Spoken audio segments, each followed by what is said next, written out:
Hello বন্ধুরা, সবাই কেমন আছো? অ্যাক্টিভ উইথ নীতিশ ব্লগে তোমাদের আবারও স্বাগত। তো প্রথমেই তোমাদের কাছে রিকোয়েস্ট করব, তোমরা আমার চ্যানেলটি সাবস্ক্রাইব করে নিও, ফলো করে নিও এবং লাইক দিয়ে দিও। তো আমি সবাইকে বলবো প্রথমেই সুপ্রভাত। তো সবাই আশা করি ভালোই আছো। তো গতকাল আমাদের সোনামুড়াতে সকাল থেকেই সন্ধে অবধি ঝিরিঝিরি বৃষ্টি পড়ছিল।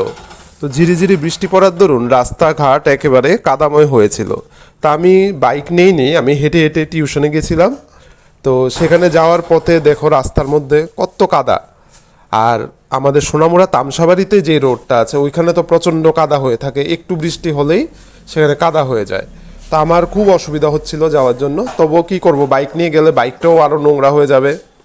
তো আমি সারাদিন এইভাবেই একের পর এক টিউশন সামলেছি। তো এই করে আমার সারাদিন কালকে বৃষ্টিতে মানে হেঁটে হেঁটে পাগুলি ব্যথা ধরে গিয়েছিল। সারাদিন সবটা টিউশনই আমি যতগুলি করেছি সবটাই হেঁটে হেঁটে করেছিলাম। তো কালকে সারাদিন টিউশন থেকে ফেরার পথে তো তারপরে আবার আমার কিছু কাজের দরকার ছিল, তো ওই কাজগুলি কমপ্লিট করলাম এবং এরপরে আমি বাড়ির উদ্দেশ্যে রওনা দিলাম। তারপর বাড়িতে এসে যখন আমি বাড়িতে ঢুকলাম দেখছি বাড়িতেও কাদা ভর্তি হয়ে আছে, কারণ সারাদিনই বৃষ্টি হয়েছে। তো তার জন্য গাছপালা আবার খুব ফ্রেশ দেখা যাচ্ছিল, গাছপালাগুলোকে বেশ ফ্রেশ দেখা যাচ্ছিল।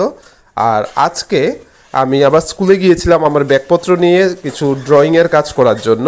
স্কুলে নিপুণ কর্নারের কিছু কাজ ছিল। আর এই দেখো এই পুকুরটি আমাদের বাড়ির কাছেই আছে, স্কুলেরও কাছে, ঠিক থানার পাশে পুকুরটি। এই পুকুরটি কিন্তু বর্ষাতে দেখো কি ভাল লাগছে দেখতে।